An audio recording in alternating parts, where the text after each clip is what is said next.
Welcome, everybody. Hey, Internet. Welcome to Alpha Book Club. I'm Hector Navarro, and this is an online book club for all our Alpha community members. Joining me, as always, is Rachel Heine. Yay. Hello. Give it up for Rachel. Give it up for Rachel. You clap. You clap, Internet. Thank you. Thank you. Thank you. You got a cool, what is that little hair clip? It's like bones. It's a little skeleton hand. That is so cool. It's a spooky hand. I'll never be that cool. You know who else I'll also never be as cool as?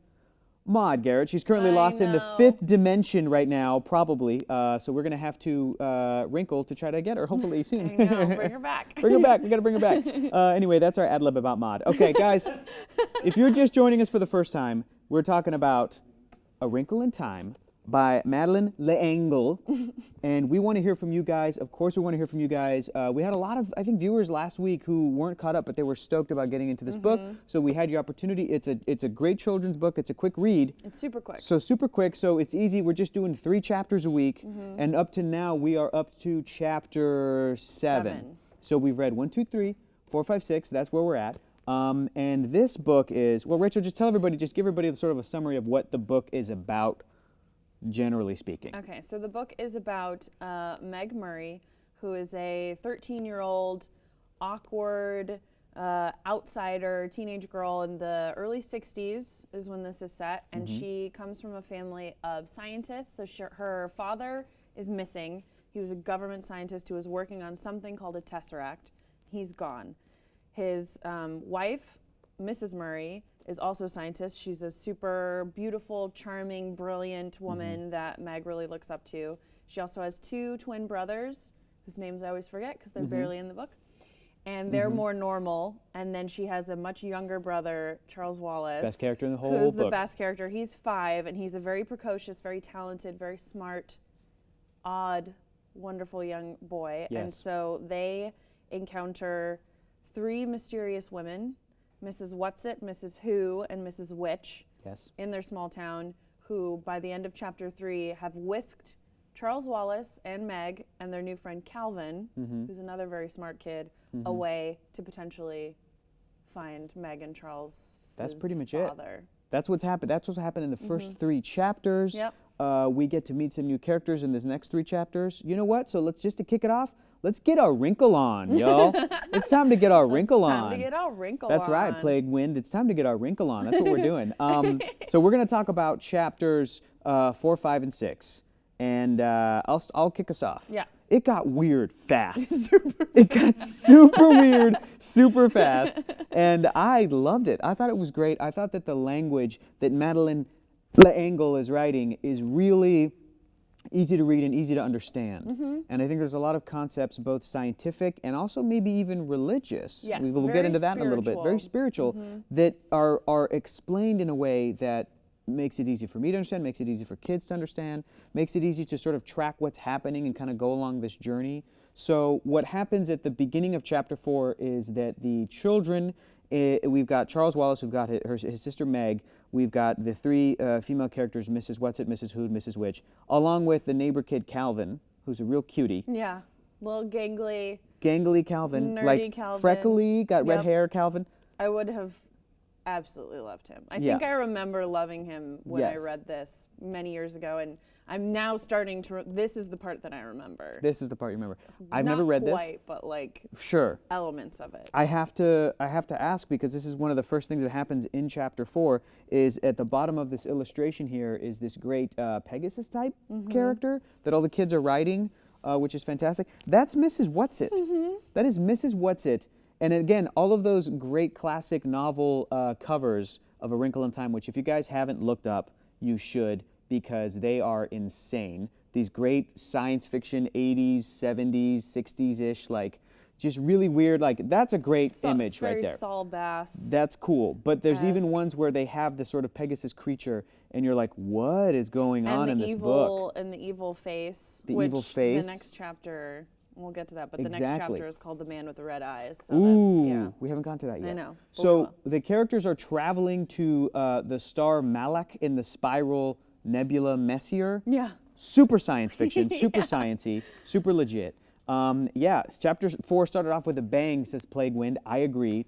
And it has these characters traveling to another planet, another dimension. They describe that they're in another galaxy or somewhere else in the Milky Way galaxy. No, they're in another galaxy entirely, aren't they? Yes. That's a terrifying thought. It is, and the way that they travel is really interesting, sort of terrifying, but also exciting, and she starts to learn, we get all this through Meg, but she starts to learn kind of the process every time they wrinkle or tesser. Yes. Through time and space, we find out. So they, there's right at the beginning, so this chapter is called The Black Thing, and we get to kind of see the antagonist and this big thing that we're fighting against. But before that, when they feel torn away from their world, they're holding hands, she's completely alone, and it says, she was alone in a fragment of nothingness, no light, no sound, no feeling. Where was her body? She tried to move in her panic, but there was nothing to move. Just as light and sound had vanished, she was gone too. The corporeal Meg simply was not. Then she felt her limbs again. Her legs and arms were tingling faintly, as though they had been asleep. She blinked her eyes rapidly, but though she herself was somehow back, nothing else was. It was not as simple as darkness or absence of light. Darkness has a tangible quality. It can be moved through and felt. In darkness, you can bark your shins. The world of things still exists around you. She was lost in a horrifying void. Just nothing. I mean, and we learn later through these really great drawings and those explanations that make a lot of sense that, you've got the first, second, third, and even fourth dimension. They are traveling through the fifth dimension. They are taking a shortcut. It feels like a wormhole is sort of the idea that I'm getting. And so when you're in that, it's almost like you're Mike TV in Willy Wonka, where you're more particles than you are anything else. Or being beamed in Star Trek, or even traveling the Rainbow Bridge in Asgard with Thor. Like, we've seen it time and time again, but the way that, and again, when was this book published? 62, I think? 62. The way that sort of teleporting experience is described is easy to understand and also terrifying, but also inspiring and really exciting. It's really, really scary to have these huge, big science fiction concepts and press through this filter. And later, there's more talk about these ideas that humans haven't even gotten to that point yet. So when this character, Mrs. Whatsit, is trying to explain something, is trying to explain metamorphosizing, it's trying to explain how the language that they're hearing from these other creatures or these other beings, how we're picking that up, and it's something that we can't even fathom, and Charles Wallace can kind of listen to it. And like, well, Charles Wallace, you're a super genius, so go ahead and give it a shot. Try to listen to it. And he's like, I think I can kind of get it. It's terrifying to me. I feel real stupid. I feel real dumb. I feel like Meg. So it's really effective. You can see that she's getting pieces of it. So when they land in this galaxy, they're all confused. Charles Wallace, I love how he speaks to everyone. Yeah. And he, I love how you have your book all highlighted. Oh my God, It's great. All over the place. Notes. Yeah. Awesome. Yeah, that was why for the first book I was reading it on my Kindle when we did Haunting of Hill House because I was honest, traveling. You barely contributed to that whole that was really me and Maud. So thank you for having the book no, I'm kidding. No, of course not. But I like the kind of tactile experience. But Me too. They Mrs. Whatsit and Mrs. Who and Mrs. Witch kind of come back. They come back piece by piece into this new galaxy, become more solid, and they're kind of giggling. And Charles Wallace says, "If you ladies have had your fun, I think you should tell Calvin and Meg a little more about all of this," Charles Wallace said coldly. Yeah. He's just like, he's 5. I get it. Yeah. But they don't. Yeah. They're terrified. Exactly. Why don't you take care of them? And he's this like little Exactly. I picture boy. Michelle Tanner from Full House Yeah. slapping down a badge. Well, guess what? Politeness week is over, and then grabs a cookie and then runs out. Plague Wind says that passage where they were teleporting sounded like it came out of a horror novel. Yes. It really did. There's some really scary stuff. And we got to talk about this too. Java Book Geek Girl, great name, sums everything up, says, interestingly, the story that Calvin reads Charles is chapter 3 is Genesis. And the image of void and moving across world oceans reminds me of chapter 1 of Genesis, not degrees in religion theology, so I always pick up the religious references. Absolutely. They got degrees in that.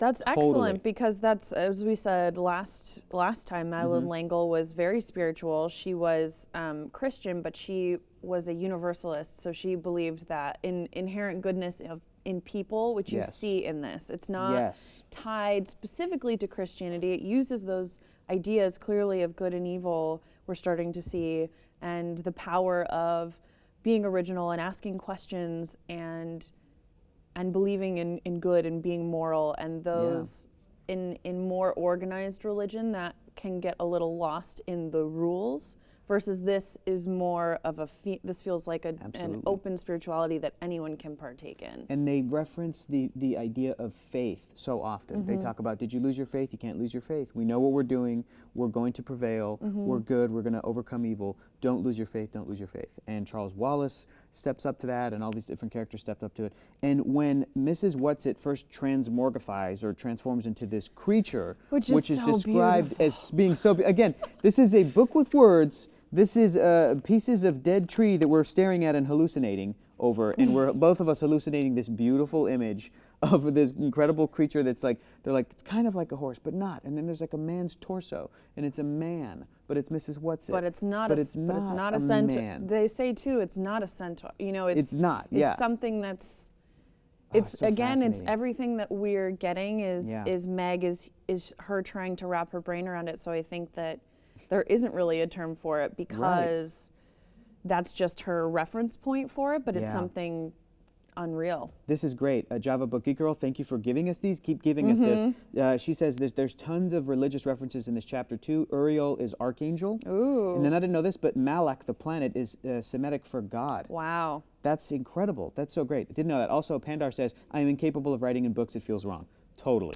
I totally get get it. We were, before we started, Brian, our couple of our producers were saying that all of their books are pristine, and I'm just one of those. I mean, this is light. When I was in, because I have got my degree in literature, so when I was in college, I didn't know that. That's awesome. Yeah, and so I have all my books are like just writing through the margins, and so this is dialed down. I love it. That's how I am sometimes with comic book. I'm weird with comic books. I'm a big comic book guy. Well, you collect. I mean, those are more collectible, right? But also, I'm also fine with giving them away and leaving them places. And I remember reading once that I think it was Joe Quesada, who's like the CEO of Marvel Comics or a big higher up guy at Marvel, would say that he would leave comics at the dentist's office. When he would go, he would read something and then leave it there. And I like that idea of leaving. Patton Oswalt doesn't like to bag and board his stuff. He likes to, like, you know, read it and be done with it, and I think give it to people, and maybe him or Kevin Smith. Either way, I'm like, I like that. I like that idea. That's what you should be doing. Yeah. My RPG core books have writing all over them, says Plague Wind. Yes. Semitic for angel. Okay, great. Either way, Malak, it makes sense. But speaking about that part, after Mrs. Whatsit transformed into this beautiful creature, and the kids got on, and they didn't really have to hold on. It was just like perfectly balanced, is how they described it, right? They're like, it was just a smooth ride. And they're flying over this incredible alien planet that the description was beautiful. There's other Pegasus, not centaur creatures that are in these fields, and they're singing, and it's this beautiful music and noise. I pictured, is this angels? Are these angels? Is this an idea of heaven, or sort of like a sci-fi take on the afterlife or heaven, or religion's ideas about something like this? I think so, because, and we'll get to it later, but there's another place that they go, there are other places that they go that feel like elements of that, and it feels like it's combining theology with sci-fi, and I do feel like Mrs. Who, Mrs. Whatsit, and Mrs. Witch are angels. Angels are celestial beings, and we later find out that at least one of them was a star. Right, which I love that. All of that feels like it's all connected. That is sort of a scientific take on what a guardian angel could be, and they're looking out for this family and for the good of humanity and the universe. Oh man. So they do feel like, I think they're guardian angel. I didn't even make that connection. And now this is the Fairly Odd Parents. This is what this turned into now. There's Fairly Odd Parents around them. That's great. Desert Shadow says, I had an English teacher who said if you wanted to honor a book, you would mark it up. I love that. That's great. I used to write in my RPG books. Now I use sticky notes and sticky tabs. Here's another great piece of information from Java Book Geek Girl. Thank you for all that insight. That's great. That the song is actually Isaiah 42:10-12. Yeah, it's amazing. That was when I thought, okay, this is getting very spiritual, because it's straight up. I can't find it now, but it's the Lord. It's to the Lord. They're singing. That's right. Yeah, they're singing to the Lord. That's right. Totally. That's what I was feeling, and I'm really interested because I don't have that much of a base knowledge in one particular religion. I don't. I'm not that familiar with that stuff. So I like when I am able to explore sort of people's ideas about it without necessarily being, without it being so kind of black and white. Oh, this is religion, study this. But instead, this is this really interesting science fiction story, but we still get to learn about Madeleine L'Engle's like viewpoints and everything, which is really cool. And a part that really struck me that I want to read, I want to share with you guys, because I think it's super relevant to what's happening in the world right now. And I think that it speaks to that idea that it's Madeleine being passionate about her religion, but it's not something that is sort of the end-all be-all, and it's kind of mixed in with different ideas. But towards the end of what chapter is it? Chapter 3? 4? Chapter 5. Sorry, the end of chapter 5. The characters are seeing end of chapter 4. They see the darkness, the black thing. Yes. And they're terrified of it. And then later they go and visit a new character we'll talk about in a second, who shows them Earth. And then when they see the same black thing happening there, the kids are obviously frightened, and they are asking, how are we supposed to stop this? How are we supposed to stop this great evil that is in all the world, in many, many worlds, but in all the world? And who have our fighters been, Calvin asks. Oh, yeah. This is my favorite part of these chapters. Oh, you must know them, dear, Mrs. Watts had said. Mrs. Who's spectacles shone out at them triumphantly, and the light shineth in darkness, and the darkness comprehended it not. Jesus, Charles Wallace said. Why, of course, Jesus. Of course, Mrs. Watts had said. Go on, Charles, love. There were others, all your great artists. They've been lights for us to see by.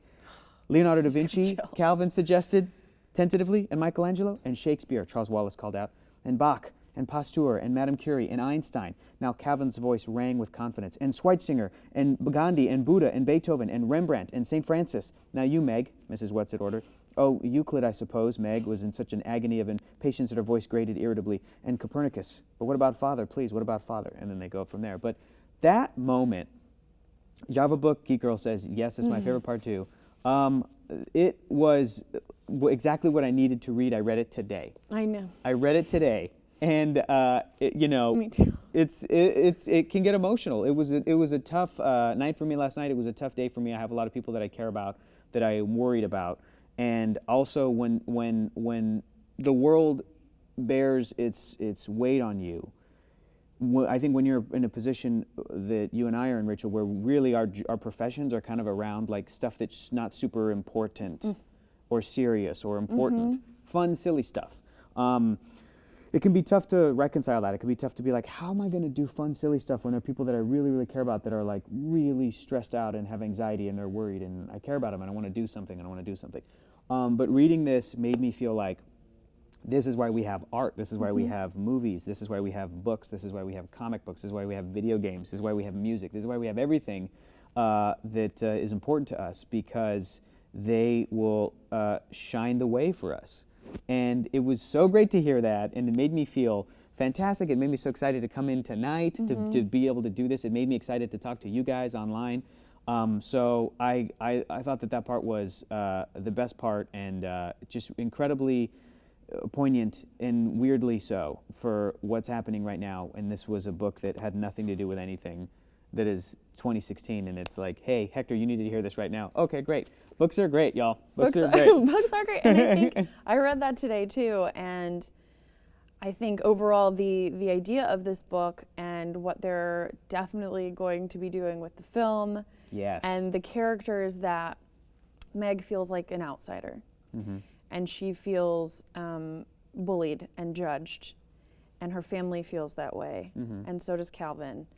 And this whole thing is about, it feels like it's leading towards learning that it's okay to be different, learning that it's okay to think for yourself. Sure.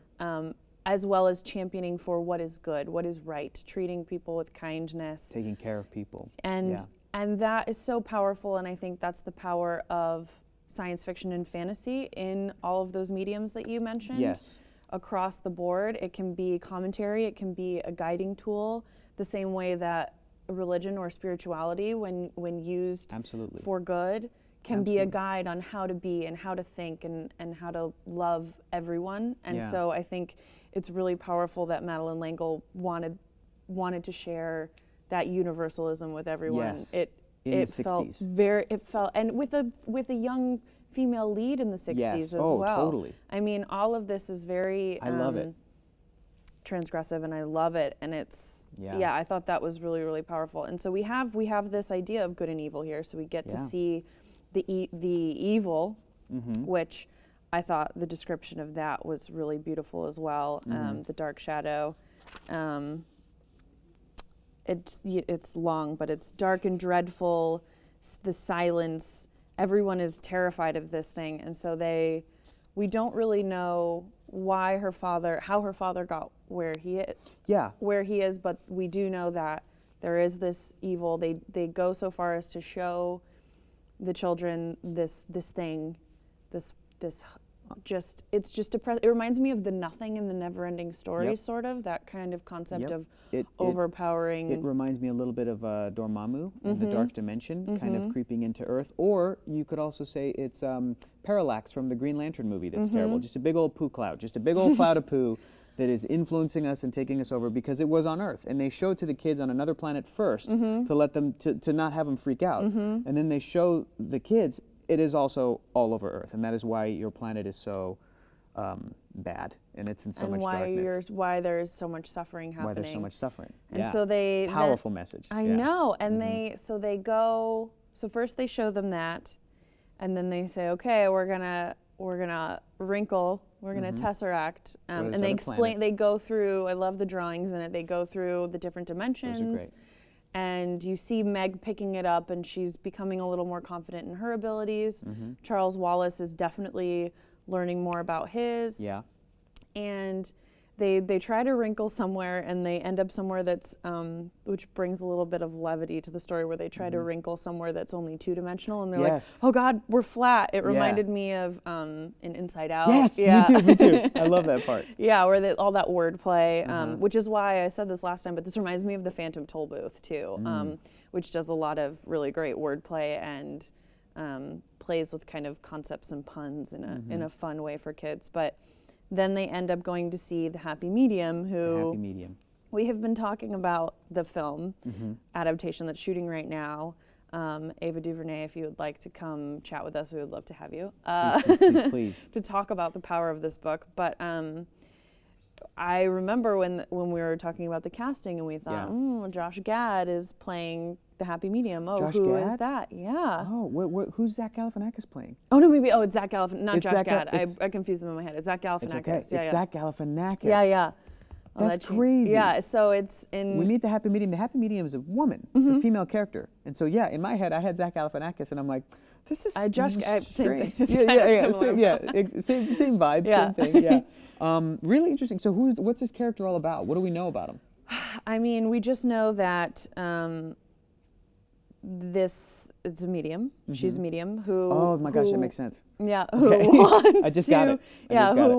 who has this, like, crystal ball that sees through the universe, it feels like, in time and space, but does not like to look at dark things. So she's the happy medium. She wants to see things.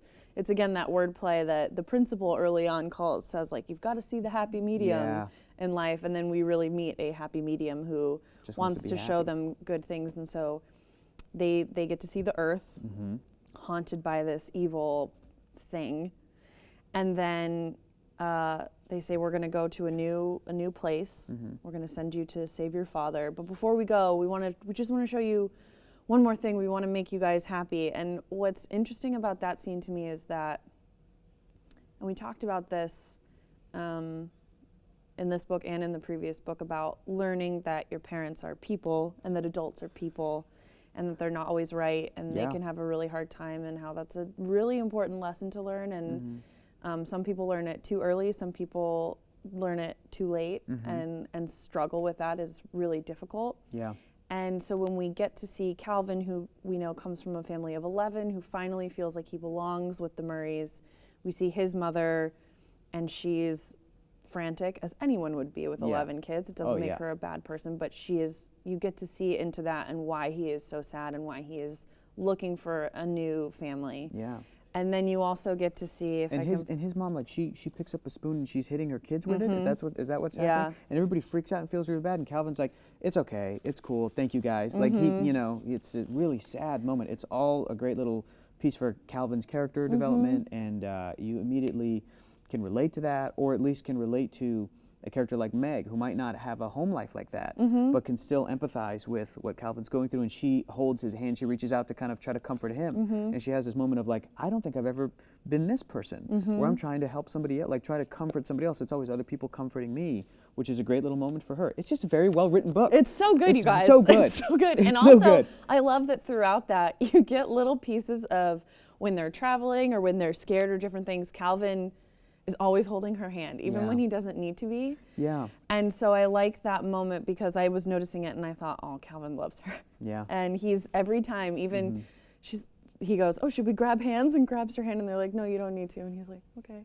Yeah. He just keeps holding All her right, hand. Calvin, you thirsty. Yeah. Calvin, we see you. And You're then thirsty, Calvin. And then she does it and just feels this moment. And then you have an entirely different situation, which is another thing I think young people learn, where someone might have a much rougher experience than you, and that doesn't mean that you can't empathize with them or understand or be there for them, or that your own problems or situation or life aren't important either. It's all relative to you. And so you see Mrs. Murray next, and you think, oh, that will be a happy moment, because we find out that our trio of guardian angels possibly have also put a wrinkle in time. Yes. So that their mom won't know that they're missing. Right. Or if something bad happens, we get a little peek at that. Yeah. Peek at that. But she says, she's writing a letter to Father, which she does every night, and it says, Mrs. Murray looked up from her letter,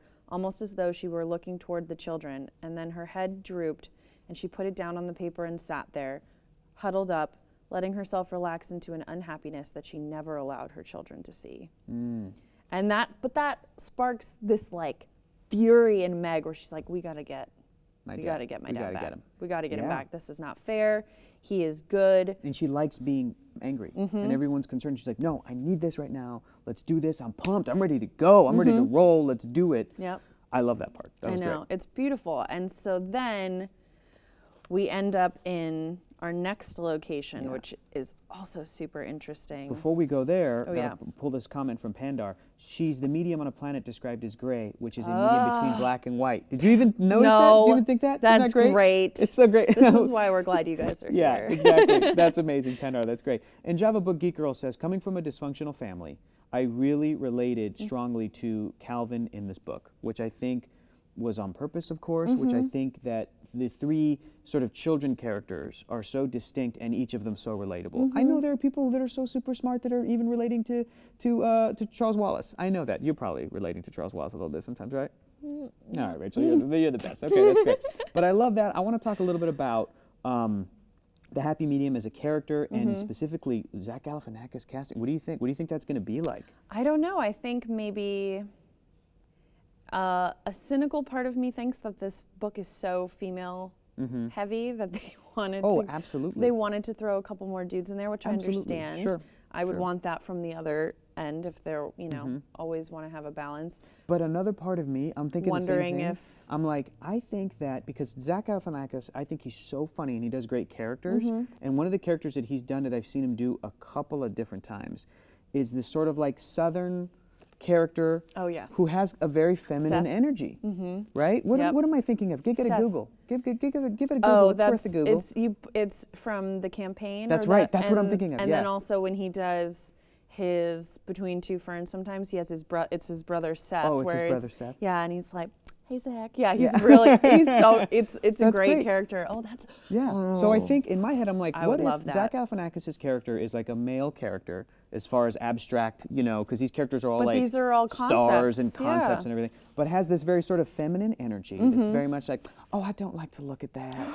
That makes me so sad. I just like to look at happy things. I think that's what's going to happen. I love that idea. And I'm stoked about it because I think really it's such a funny character. I mean, again, his character in The Campaign was super funny, but I will still to this day say The Campaign was like a whatever movie that I don't remember. But I still say to this day, give it a Google. It's worth a Google. Give it a Google. I say that. I'm like, why do I say that? Because it's a fun little bit. It's great. Give it a Google. Give it a Google. It's worth a Google. Just oh my God, I love that idea. I think that's what's going to happen. Oh, so I could definitely see Zach doing that and having that character embody that kind of energy. It's just very like warm and loving, sort of feminine Southern energy that's just like, oh, hey, y'all, I see you.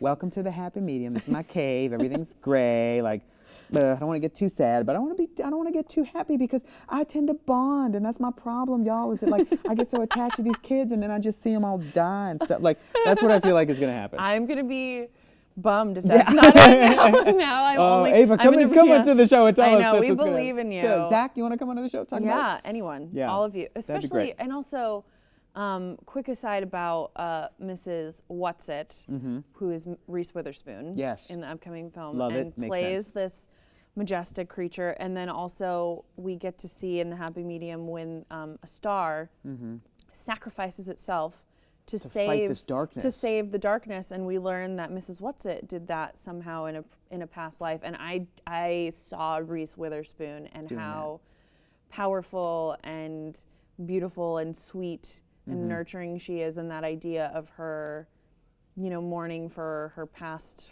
lives and how that works. Reese Witherspoon as an actor can do a kind of, again, a similar sort of character for, Pandar says Hector for happy medium. I see him as an intergalactic gypsy, says Plague Wind.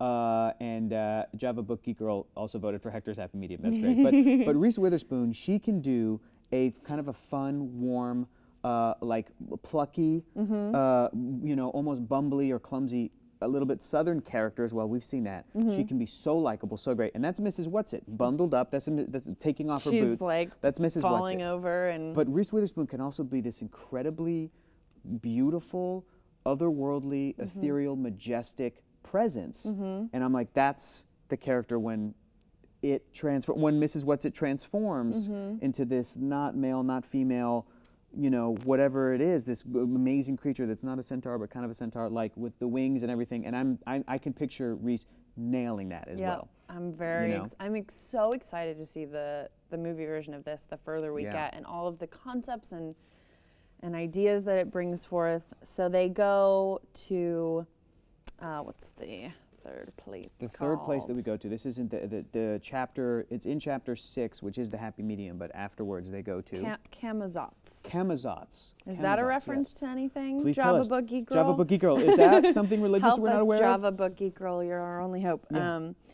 And so they go. Oh yeah. So when they transfer or they tesser to this new place.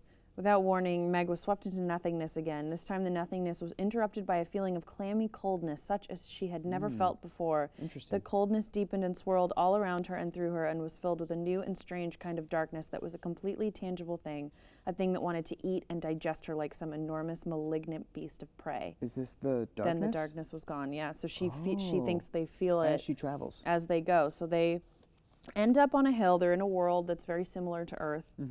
And the Mrs. Whatsit, Mrs. Witch, and Mrs. Who say, you have to go into the town. We're out. But we can't be here. Yeah. And we're going to give you some tools, but not a ton of info about where you're going or why. Speaking about a ton of info, Java Book Geek Girl is Googling furiously. Oh, great. You. Perfect. Thank you. Cool. Just let us know whenever. Google it. Yeah, just give it a Google. It's give worth it a Google. Just give it a Google. It's worth a Google. Amazon, just give it a Google. Oh, my God. We're going to need you to bring this character to every book that we read now. Okay, every book we will read. Let's get a wrinkle on. Let's get a wrinkle on. Just give it a Google. Give it a Google. It's worth a Google. Yeah, absolutely. You want to learn about authors? Give it a Google. Give it a Google. Yeah, so we're at Camazotz. In my mythology, says Pandar, Camazotz was a bat god. It means death bat. Oof. Interesting. Because this place, not everything is what it seems here. No. And it's super, super creepy. Yep. So, Rachel, give us a lowdown on what happens in this chapter when the kids arrive here. So when they get there, they are given the gifts from the different guardian angels. They get to see. I love how you're just calling them guardian angels. Let's just. I know. That's just sort of what I'm lean into thinking it. of Just them lean in my head, and they Calvin. give them warnings. Yes. And what I find interesting is some of the Mrs. Who gives Charles the knowledge that he does not know everything, and he also gets a warning: beware of pride and arrogance, Charles, for they may betray you. He's only 5. I know, but he's something. I mean, he's picking up. He's someone. Something is different about him. He is very smart, but I do and feel like he's psychic. Again, he's an otherworldly being. Maybe Ooh, I feel like there's something there where there's something special about the Murray family. Yes. I love that. I think so. I think that they Damn are straight. gifted with something.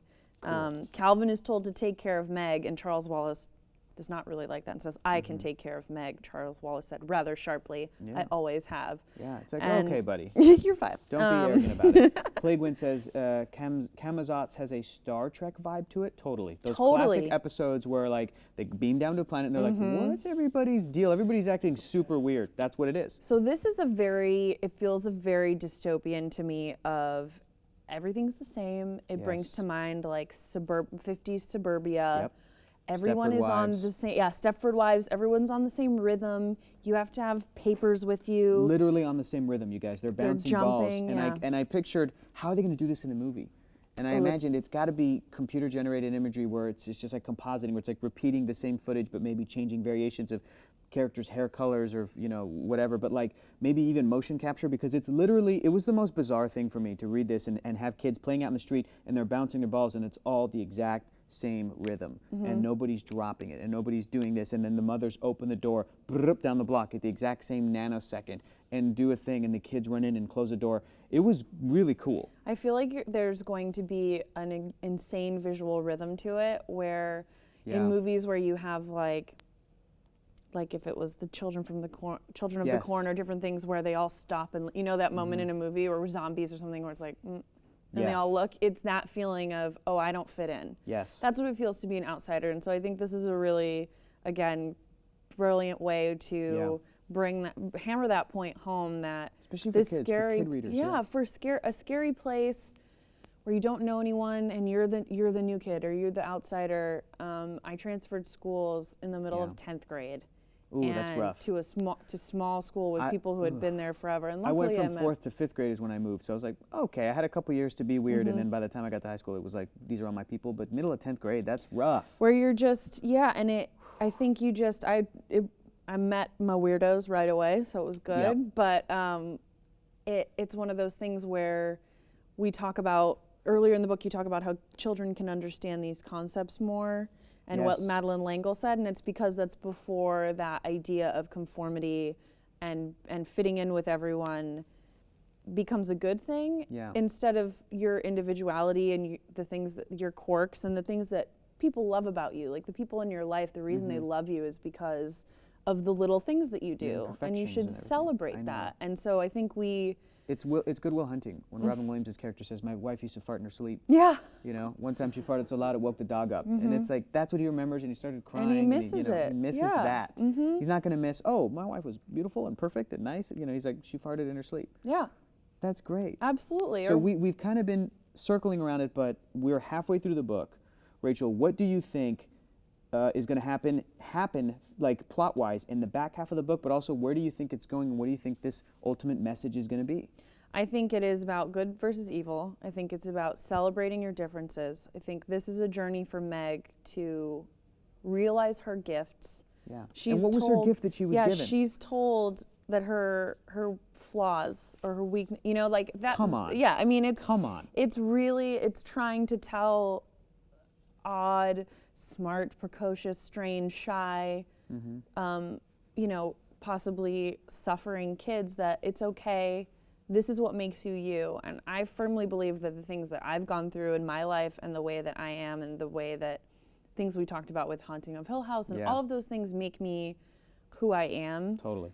And it's important for kids to know that. So I think this is going to be about embracing your brain and your individuality, about always being good and kind, and about Meg herself discovering those things. So I think they're going to go into this world. They're going into the Central Intelligence. So they're in the town, and the so they CIA, but yeah. just the CI, the Central Intelligence. Yeah. And they have to kind of fit in, and I think they're going to stick out like a sore thumb. They're all going to be tested in some way. I think the way that the warnings that they all got, they all have something to learn. And I think that they're going to have to kind of go through maybe some trials of some sort to even get to their father and then learn.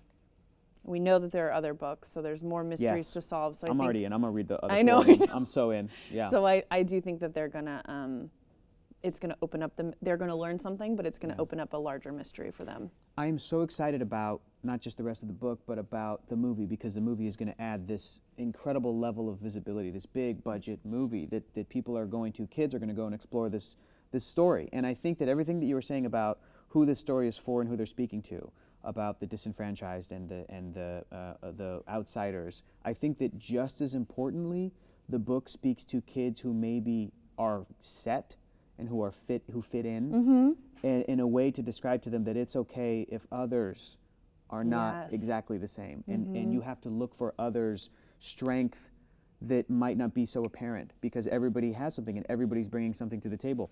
And what I love about the film, and Desert Shadow said this part is why I think the casting for the movie is actually rather brilliant, is that in the 60s there were different sort of challenges, and socially we were in a different place obviously than today.